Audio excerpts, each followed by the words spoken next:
Welcome, my friends, to another edition of More Bad News, brought to you, as always, by Camel Cigarettes. Take the Camel's challenge, smoke Camels for 30 days, and see for yourself what a difference Camels can make in your life.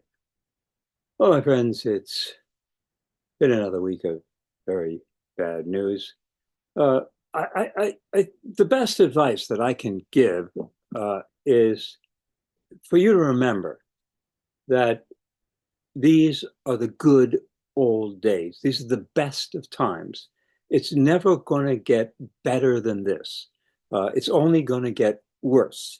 So you want to take advantage of the good times before things really go south. I got a lot of red here. Anyway, so I went down to Grand Rapids yesterday. One of my students, and I want you to know that as a professor, I've had many students that I have mentored and have a very close relationship with. I mean, some of the students, uh, I've seen them get married, I've seen them have children. Just they really feel like family. And so this is a student who in I think 2015, I think it was. He approached me, and he was an undergraduate, and there was a group of students who wanted to organize uh, a branch of a national organization called Students for a Sensible Drug Policy, for Students for Sensible Drug Policy, and a number of faculty said, ask Mehler. I mean, it is the only choice here. In my life, I have been active in a few different areas, and drug policy reform is one, prison reform is another, racism is a third, teaching reform is another. It's various things that I have done in my life, and in 1996, I joined this happened. My son he was like 13 years old then, and I had taken him out of the public school. Uh, I couldn't stand it anymore. Uh, all of December was devoted to Christmas, and I went to see Mrs. Borth, the principal of Brookside Elementary School, and I said, because he came home with Christmas tree decorations, and they were singing Christmas songs at the Christmas carols, and I said, it's enough, it's enough, and she said, Mr. Mailer, I understand perfectly, and you have nothing to worry about. We never mention Jesus. I said, my God, I wish you would. I mean, you're trying to tell my son that Christmas has nothing to do with Jesus, that it's just a national holiday? Exactly. That's what Christmas is. It's a national holiday. It has nothing to do with Jesus. Um, that was just all I could deal with. And I took him, I went to the Catholic school, to St. Mary's. And Sister Anne was the principal there, kind of old-fashioned kind of nun. And I sat down with her and I told her what was going on. And my son was Jewish and, feeling uncomfortable with the public school. And she said, well, Mr. Miller, you will have nothing to worry about here. We will respect your son's religion, and he will not have to go to prayer masses here or anything like that. Um, and um, uh, and and and when we celebrate Christmas, it's all about caring for other people. And in fact, it was like night and day. Christmas at St. Mary's was the children. Don't you think that this is about you getting presents? Because it's not. We're going to put together packages for the women's shelter and other things. We just, it's about giving to others. It's not about you getting anything. So I really like that. And it was also so the transformation, I might as well tell you this.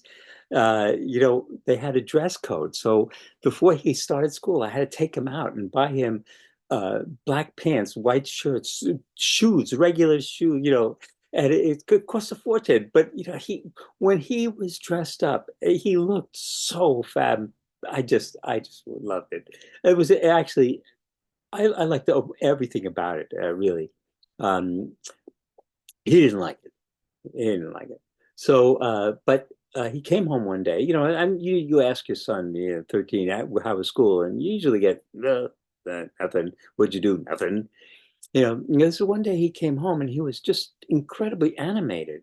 What did you do at school? Oh, Officer so and so came and he took out handcuffs and he cuffed these two students together and he showed us his gun and he told us about shooting people and he obviously had learned some very important lessons that day, and which I found extremely disturbing. The police officer would come into a classroom and use his weapons as instruments of education, just and to seize two students and handcuff them together when in our government we had tried to emphasize the fact that you cannot seize anyone without probable cause. You have to go to a judge. You can't just grab people and put handcuffs on them. Anyway, since it was St. Mary's, they had no problem with me coming and joining my son for the program once a week, and we sat through it. And I wrote up an article which you can find online. It's uh, one parent's view of DARE in 1995, I think. So uh, when the students wanted to organize students for sensible drug policy, they were sent to me, and I was fine with that. And I became the faculty uh, representative. You need a faculty person, so that was me.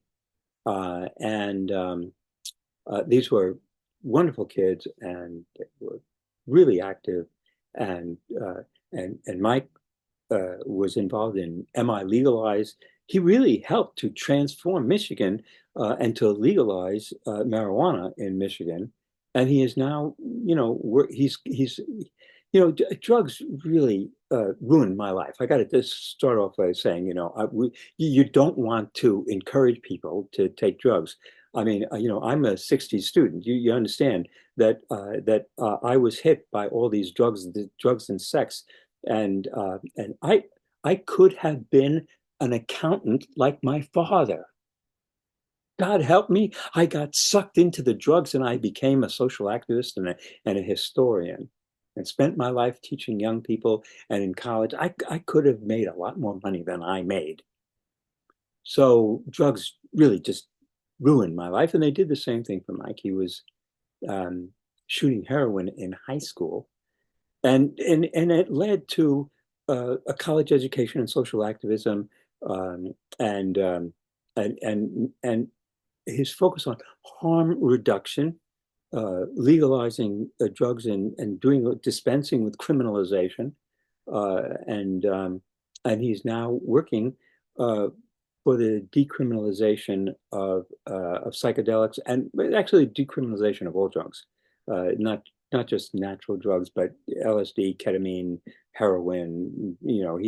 He's working for decriminalization and harm reduction. That's really one of the things that he put together was an organization that does testing, because there's a lot of stuff out there that the kids are getting their hands on that you don't know what's in it. That's was true in my day. I never knew. Somebody gave me something and I put it in my mouth and I took it. I didn't know what it was going to do to me, how it was going to transform my life. And so he's he is going to be presenting. I wanted to be there, and it was a wonderful. I mean, I'm there with my mask on, right? But this everybody is smoking. It's all legal now, and so this is a venue where you could smoke, and the marijuana was everywhere. I can't smoke because I have a mask on, so I can't do that any. So anyway, but I did get to see him present, and very proud. And and I was like a celebrity, It's like I it's the same way with the prison reform. I just it's really I get these little notes from the head of just detention, and I'm a big hero to them. Somebody who way back, was working for prison reform. I organized the committee to free Russell Smith in 1976, and that led to this huge international organization. And it was you never know where things are going to go. Um, so uh, it was it was a good time, and it made me realize that uh, as things get more and more depressing, and as I say, it's another week of very bad news.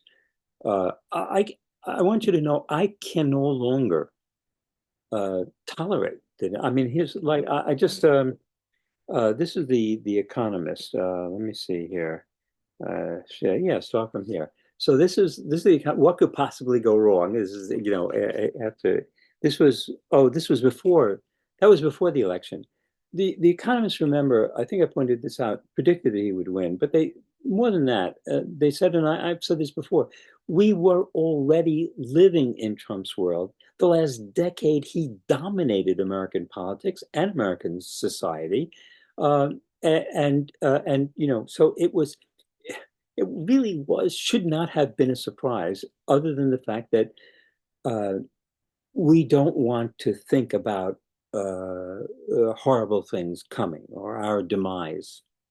So here's after the election, it says "Welcome to Trump's world," and then the next one was, what the world is going to get hit by, and then this one, it's fatter than any of the other. I didn't understand why this thing is double the size, and I don't want to. I can't read them anymore. I can't listen to the news anymore. I've had enough of it. I know I don't need to know the details. I know in general where we're going. I've said this before, that uh, we're witnessing the collapse of our civilization, which means that we're witnessing the collapse of institutions that I grew up with. And they include the federal government. It's like, this is not the government. This is not the government that I ever knew. So, and I've been saying that, we're going. The problem that we have often is that we think in terms of progress, and we're not making any progress. We haven't been for a very long time. I'm not sure that our notions of progress, are problematic. But nevertheless, in this world, no matter how badly things go, there is still work to be done. And in this crowd of activists, of young people, activists, first of all, the beards were fabulous. I mean, these are people who grow real beards. So there was a whole bunch of them, and they were just wonderful.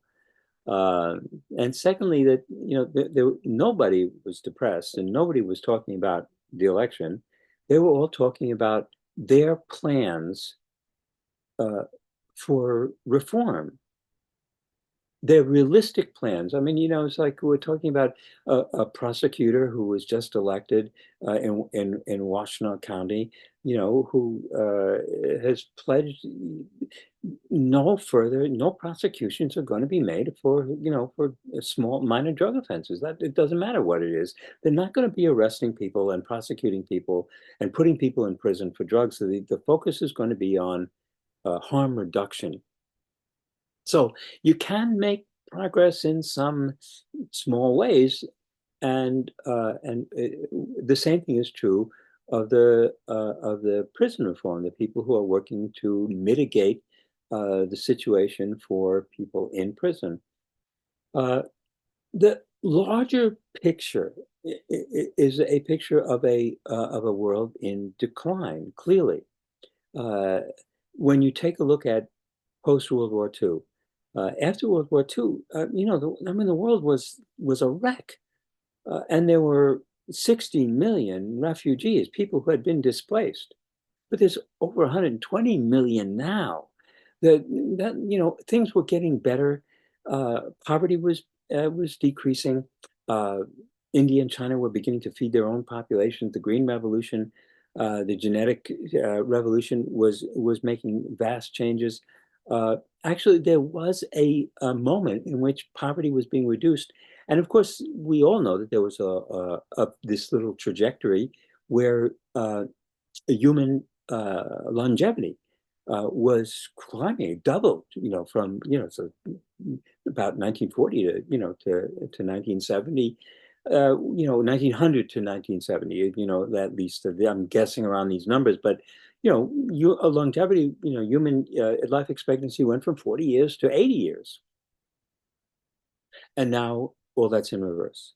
And now the people who have been displaced by fire and flood and violence and drought and is is now double the number that had been displaced by World War II. So we are clearly on a very downward trajectory.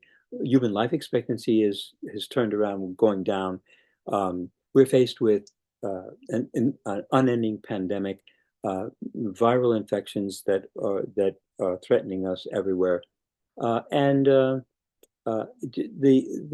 threats to human existence. Because it's like we like to forget the fact that we are living today in the midst of the most ferocious mass extinction event that this planet has ever experienced. There have been five mass extinction events. This is the worst of them all. The 65 million years ago, an asteroid hit the Earth, and it was a death knell for a species that existed on the Earth. That took thousands of years to play out. This thing is playing out at supersonic speed by comparison. I was just looking at an article on the species extinction in the last decade. We are losing species, and I can see it. You can see it all around you. Once again, it's one of those things that we don't like to recognize. We don't like to see it happening, but I see it happening. I used to go out, and you first of all, you drive your car, and your windshield would be covered with bugs, and the bugs are all gone. Where the hell have the bugs gone to? What do you mean they're gone? Were they on Mars? Where are the bugs? And then, I used to take my dogs out at dawn, and I'd see this cloud of bats, tens of thousands of them. I mean, it was just a swarm. And then they disappeared entirely. 90% of all the bats in the United States have disappeared, have gone extinct because of this virus that they got. Um, we are in the midst of a mass extinction event that is going on around us and is inexorable and is going to take us down. But it's best not to pay any attention to that and instead to make America great again, right? It's like it makes sense. Uh, I want you to know that I really feel there's nobody to blame for this. I think all of this happened before we ever had any idea what was coming down or what we were doing to ourselves. But nevertheless, we are being stripped of our humanity and our sanity. And you see that everywhere around you. And as that's taking place, I have been withdrawing.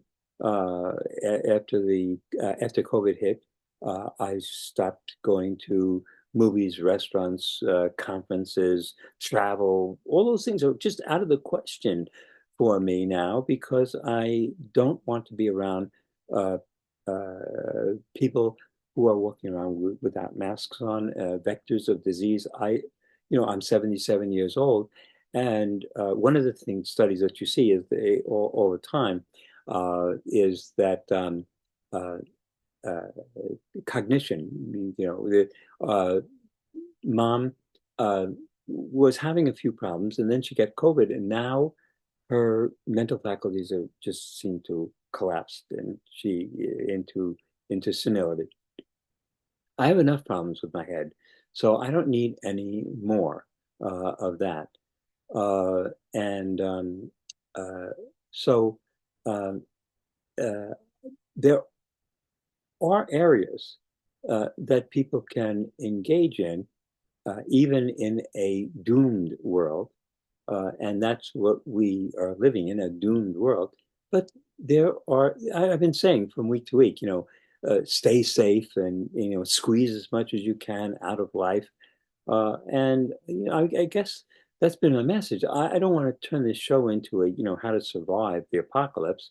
Uh, and I don't know how much time is left, how quickly things are going to collapse. But it seems to me they are collapsing very quickly, and especially institutions.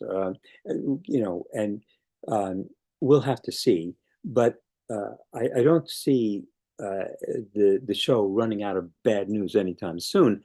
What I do see is my ability to face the bad news and to deal with bad news. I can't listen to the news anymore. And I'm having a hard time reading it, even, any part of it. So, as far as that's concerned, I'm just uh, trying uh, to uh, live retired. I look forward to retirement, where I would be able to study the Talmud and and read and relax and disengage. I am not an activist anymore. I just, you know, I've done enough. Excuse me, I've done enough. I'm going to take a little break now. Um, the other thing that we did on Friday, Karen and I went down to Grand Rapids, and we went to the Jewish cemetery, and we chose two, it's just lovely plots. They're two giant oak trees, and between these two giant oak trees, we have these two plots that look out on this. It's just beautiful green. And we're surrounded behind us by congregants, many of whom I knew, and certainly the names I know. Um, and it just like nice company, beautiful trees, great place to spend eternity. And I I came away feeling so good. I mean, Karen doesn't share my uh, um, uh, joy in choosing a burial site. But I came away feeling really good. So it's kind of settled. This is where I'll be. So if you want to come see me after I'm dead, this will be my address. It's and you can come. You can put a little stone on my grave, um, or you can piss on my grave. I mean, if you really, one of the things that has been essential in my life is that there are many, always, at least as many people, probably more. I'm sure many more people hate me than love me. So I've had admirers, and I've had friends, and and lovers. But I've also had lots and lots and lots of people who can't stand me and who hate me. So that's okay. Either way, you can come to my grave. This is where I'll be. I'm going to be happy. I'm going to be laying among the roots of these two giant oak trees. And I have come to really love trees. They are real smart. They don't bother anybody. They don't go anywhere. They just stay and grow there. They communicate with one another. They are magnificent. I'm sorry that we're destroying them, and I doubt that any of them are going to survive the horrific um, warming of the planet. Uh, but uh, there is a possibility that we would simply have stripped away the atmosphere. I mean, there's all kinds of, we could become like Venus, and nothing will survive. But I'm hopeful that something will survive, and that also makes me feel a little bit better. That I mean, you turn around and you see how much harm we have caused. Any amount of harm reduction is a blessing. And if any of my students or if anyone who is, out of my life's work continues to help reduce the harm around us, uh, I think that's worthwhile. So if you're out there and you don't know what to do with yourself and you're terribly frightened and depressed, get off your ass and get out there and do something to reduce the harm that's being caused all around us. The harm is everywhere. So uh, I'm telling you to do that because I'm not doing that. I'm sitting here studying Gemara. I'm reading. I got this. I was going to get up, but I'm wearing my new um, my winter um, flannel jammies on the bottom. So, the last time I got up, I was down in the basement and I got up and I realized that when I got up, oh, I'm wearing my pajama bottoms. I mean, I'm all respectable up here, but down below, I'm not wearing any.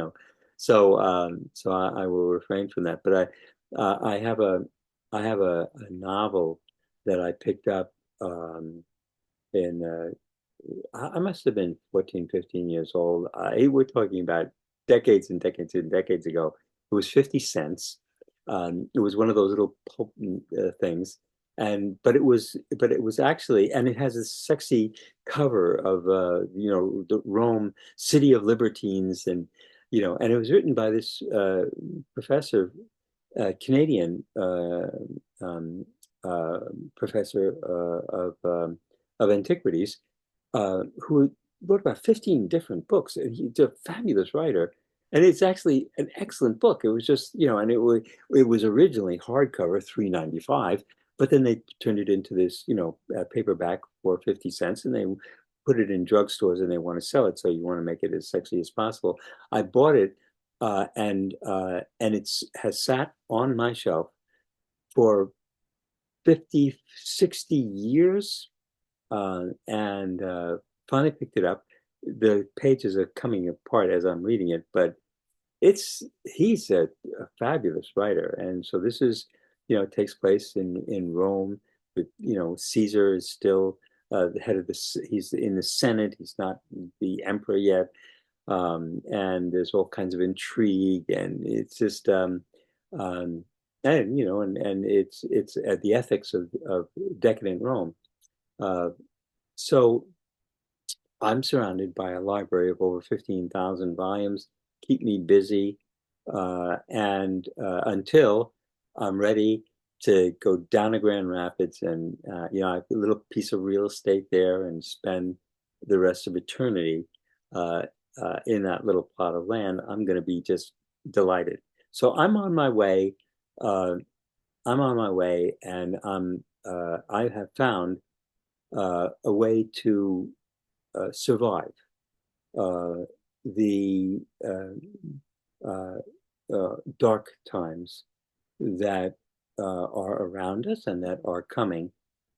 And as far as the details of, yeah, yeah, well, I guess Gates is not going to be the attorney general. You don't know what's going to happen. All I know is that it's very clear that the institutions that we once uh, thought would sustain us are collapsing. We're not talking about the collapse of Western civilization. You can see what's happening. I mean, we now have a president who is a sexual molester, uh, fraud criminal. I mean, this is and violence is on the rise, and that dark times are coming, and what are you going to do? Uh, so that's it for this week. I just wanted to let you know that I'm still here. I'm going to continue with the show. I had about 98 views this week and 88 views last week. That's my comfort zone. I did a show called Dust in the Wind. It got 550 views, and it made me nervous, so I'm not looking. don't share. Don't share. Just if you like watching me every once in a while, fine. But this show is not going anywhere. It's going to get repetitive, and things are going to get more and more depressing. And I'm not going to be paying attention or reading the news, so I don't know what I'm going to do with you. So, but if you like to see my face and hear my voice, here I am. Welcome to More Bad News. I'll see you next week. Stay safe and be well.